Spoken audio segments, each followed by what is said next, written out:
Here we are down at Vinery looking at the allotment you saw last time. It's May 26, and remember I showed you to begin with sweet peas. We've taken the covers away. You can see the plants are really strong, they're growing, they'll grow to that height and they will soon be in flower. Also we've planted some sunflowers down here, and next time you'll see them up here somewhere. Next plot, next section, cucumbers have gone in. They're quite delicate plants, so there's no danger of frost now. These are actually to deter slugs and snails from creeping over there, over that sharp edge, and getting at the leaves.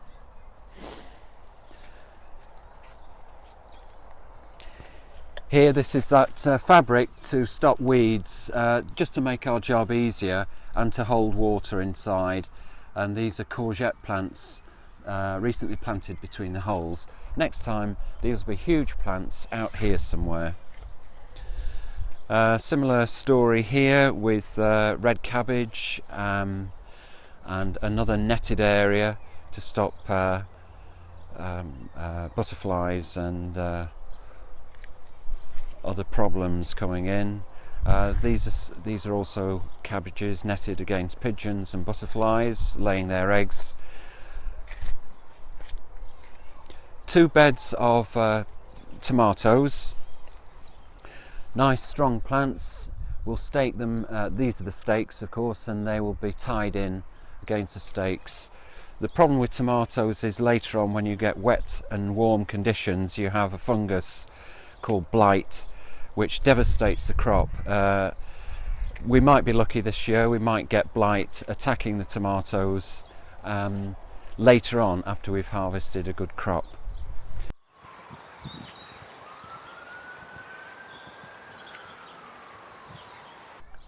And onto the runner bean plot.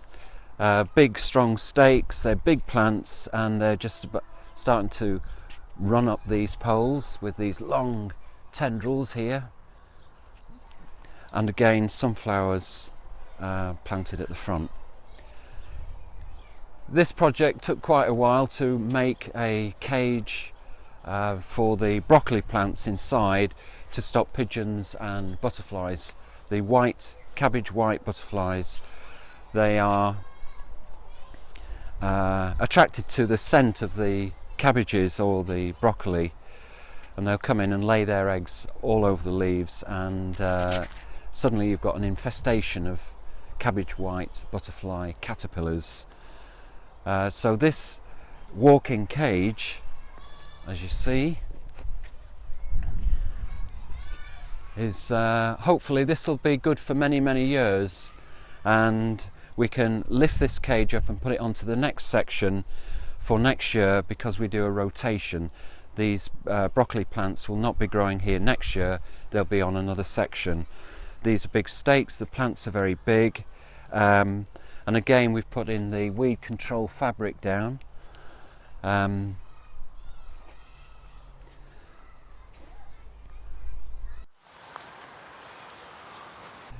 Yeah, you remember last time I said carrots were a difficult crop to grow here for us. The germination is poor, so here are the carrot beds. The germination is reasonable, but we kept adding seed. We have a few, actually a lot more carrot plants are growing now, and this netting is against the carrot fly.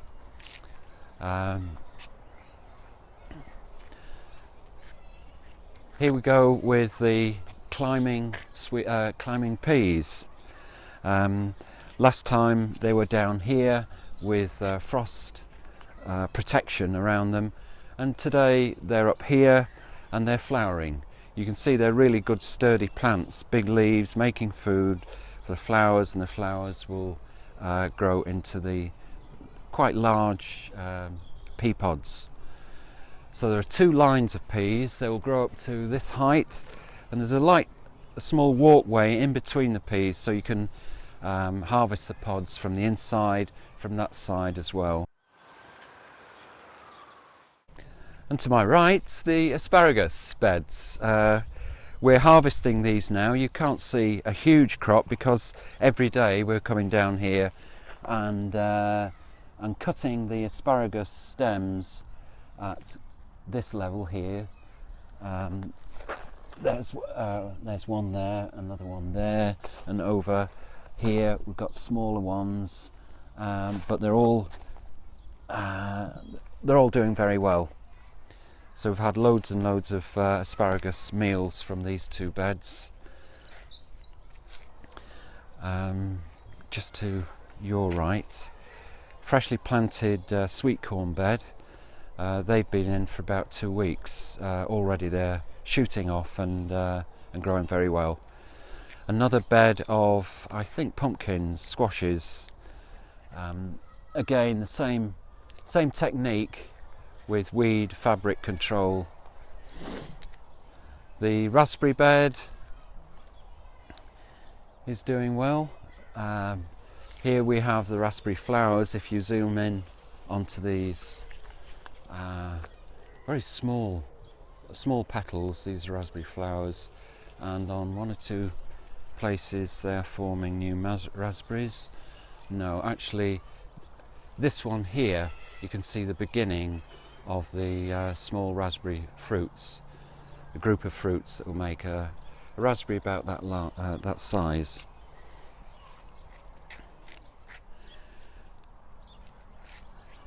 Strawberries and black currants.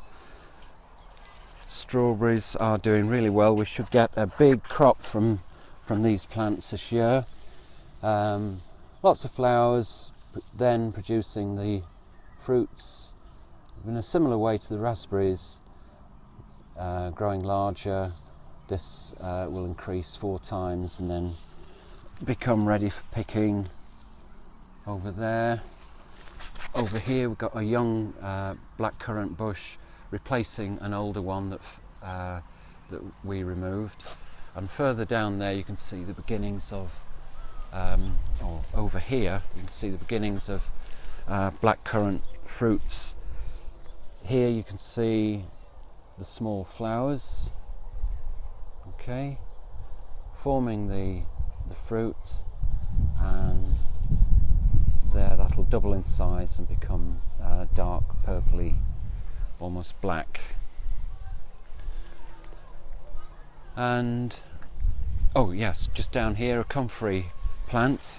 This is used for either you can chop these down and put it down on the soil as a green mulch or manure, or we put these clippings into a big tub of water, and you have rotting and decay, and you have a very, very nutritious a liquid that's full of nutrients for plants.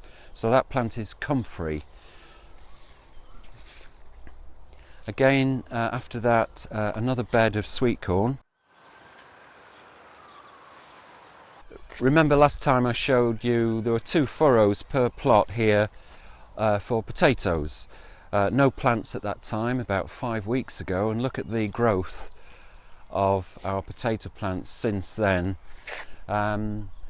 Ideal growing conditions. We've had rain recently, lots of sun, and at this point, I'm not going to show you, but at this point they are making little stem extensions with small potatoes at the end, growing underground.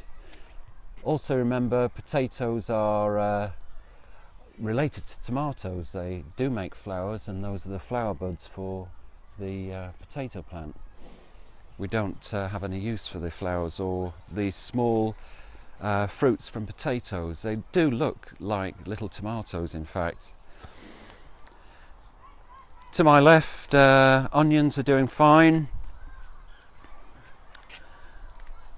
and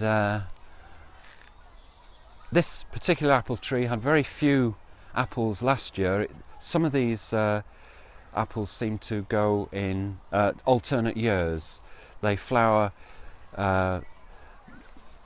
really well one year and produce masses of apples, and this is, for this tree, this is such a year. There's the end of one flower, the petals falling off.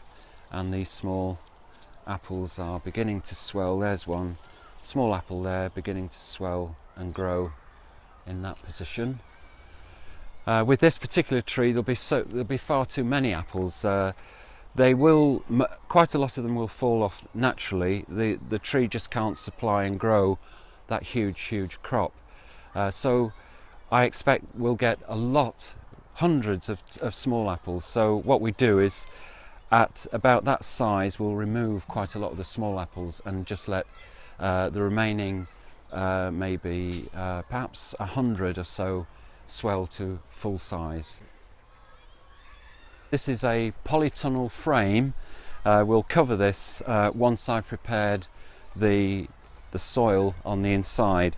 So we have a little walkway, there'll be a door here, and at the moment I'm digging out this to that depth, this compacted soil. It's quite good stuff, but I'm mixing in plenty of compost, the Amy Cesper compost, and some compost that we've made ourselves on the site. So next we'll go and have a look where we are making this this homemade compost. So these will be beds on either side and at the back, and the crop in the polytunnel will be peppers and aubergine. So they do require protection, and the peppers, next time you'll see the peppers growing to perhaps about this height, and hopefully we'll get really big plants in this specially protected environment with really good soil. So this is where we make compost on the site. This plastic builder's membrane lines these two bays so that all the material that we bring along from the plots is moist all the time, and it takes about a year to rot down, and the product is over here in this second bay.